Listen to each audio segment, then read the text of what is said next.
Hi friends, welcome to నాటు వైద్యం. చాలామంది జ్ఞాపక శక్తి లోపించడం వలన, ఏ విషయాలు జ్ఞాపకం లేకపోవడం వల్ల ఎన్నో ప్రాబ్లమ్స్ ఫేస్ చేస్తూ ఉంటారు. అయితే కొంత వయసు దాటిన తర్వాత, దాదాపుగా సుమారుగా 30 నుంచి 40 సంవత్సరాలు దాటిన తర్వాత చాలా మందిలో మెదడులోని కొన్ని కణాలు సరిగా పనిచేయకపోవడం వలన, అంతేకాకుండా హార్మోన్ల లోపం వలన, టెన్షన్స్, ప్రాబ్లమ్స్, లో బీపీ ఇలా ఎన్నో రకాలైన కారణాల వలన జ్ఞాపక శక్తి అనేది తగ్గిపోతూ ఉంటుంది. అయితే ఏ వయసులో ఉన్నవారైనా సరే జ్ఞాపక శక్తిని మళ్ళీ మనము తిరిగి వృద్ధి చేసుకోవచ్చు. సో ఆయుర్వేదంలో ఎన్నో తాళపత్ర గ్రంథాలలో వీటి గురించి ప్రస్తావన ఉంది. అయితే ఈ జ్ఞాపక శక్తి పెంచుకోవడానికి ఆయుర్వేద నిపుణులు, అంతేకాకుండా ఋషులు చాలామంది కూడా కొన్ని అమూల్యమైనటువంటి వాళ్ళ సలహాల ద్వారా మన జ్ఞాపక శక్తిని వృద్ధి చేసుకునేడానికి చిట్కాలు చెప్పడం జరిగింది. అవి ఏంటో ఈరోజు మనం తెలుసుకుందాం. మొదటగా కోడిగుడ్డు.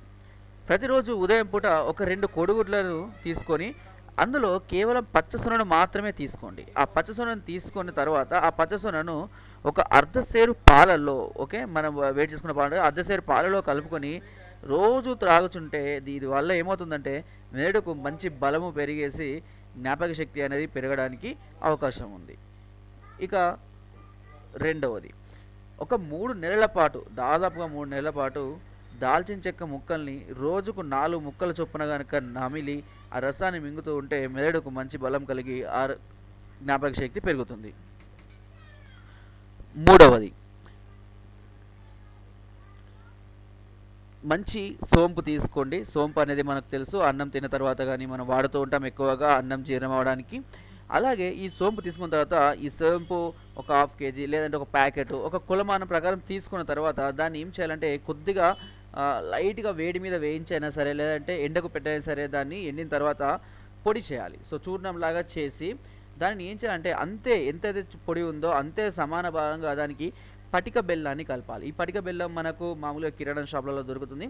అంతే సమాన భాగంలో ఈ పటిక బెల్లాన్ని కూడా కలిపి మంచిగా నూరి దీన్ని ఒక గ్లాస్, ఒక సీసాలో కానీ దేనిలో మంచిగా భద్రపరుచుకొని ప్రతిరోజు భోజనం అయిన తరువాత ఒక పావు తులము లేదంటే ఒక టీ స్పూను, సో ప్రతిరోజు భోజనం అయిన తర్వాత ఎన్ని పూటలు తింటే అన్ని పూటలు తినవచ్చు, నో ప్రాబ్లం. పొద్దున, ఉదయం, మధ్యాహ్నము, రాత్రికి, ఓకే.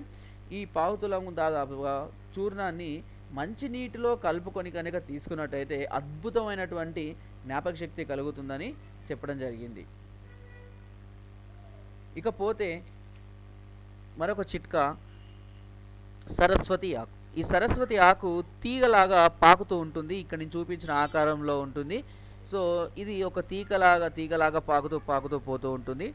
ఈ సరస్వతి ఆకులు అనేటి ఆరోగ్యానికి ఎంతో మేలు చేస్తాయి. చాలామంది ఏం చెప్పారంటే దీని గురించి, ఈ సరస్వతి ఆకులు కనుక రోజుకు 2 నుంచి 3 ఆకులు తింటూ ఉంటే అసలు ఎప్పటికీ వృద్ధాప్యం అనేది రాకుండా ఆరోగ్యంగా ఉండి కనీసం 100 సంవత్సరాల పైబడి బతుకుతారని నిరూపించడం జరిగింది. అంతేకాకుండా ఇది చిన్నపిల్లల కనుక తినిపించినట్టయితే మంచి ఆరోగ్యాన్ని, మంచి మేధాశక్తిని, జ్ఞాపక శక్తిని, బలాన్ని అన్ని రకాల సమకూరుస్తుందని నిరూపించారు. అంతేకాకుండా గర్భిణీ స్త్రీలు కనుక దీన్ని తిన్నట్టయితే వారికి దాదాపుగా ఎలాంటి మెడిసిన్ వాడవసరం లేదు. అంతేకాకుండా పుట్టబోయే పిల్లలు ఎంతో తెలివిగా, ఎనర్జెటిక్గా ఉంటున్నారని కూడా శాస్త్రవేత్తలు దీని గురించి నిరూపించారు. అంతటి గొప్పటి ఉన్నటువంటి శక్తి ఈ సరస్వతి ఆకులో ఉంది. అయితే ఈ ఆకులను నీడలో ఆరబెట్టాలి, ఓకే. తీసుకొచ్చి ఎండలో కాకుండా నీడలో ఆరబెట్టి, ఎండలో పెట్టడం వల్ల దీని యొక్క కెమికల్స్ అనేటివి అన్నీ అంటే లక్షణాలు అన్నీ చనిపోతాయి. సో అందుకే నీడలో ఆరబెట్టి ఎండించిన తర్వాత ఈ సరస్వతి ఆకును ఒక 5 తులాల దాకా సరస్వతి ఆకుని తీసుకొని దీనికి మిరియాలు పెప్పర్ మనం తెలుసుగా, ఈ మిరియాలు ఒక పావు తులం వరకు వీటిని కలిపి బాగా చూర్ణంలాగా అంటే పొడిలాగా చేసి వస్త్రకాళితం చేయాలి. వస్త్రకాళితం అంటే అర్థం ఏంటంటే సింపుల్, ఒక క్లాత్, పల్చటి క్లాత్ని తీసుకొని దాని మీద రాస్తుంటే ఏమైందంటే మంచి పొడి అనేది కింద పడుతూ ఉంటుంది. సో అంటే ఎలాంటి గరుకు లేనటువంటి పొడి అనేది పడుతుంది, దాన్నే వస్త్రకాళితం అంటారు. అలా తీసుకొని దాన్ని ఒక సీసాలో పోసుకొని భద్రపరచుకోవాలి.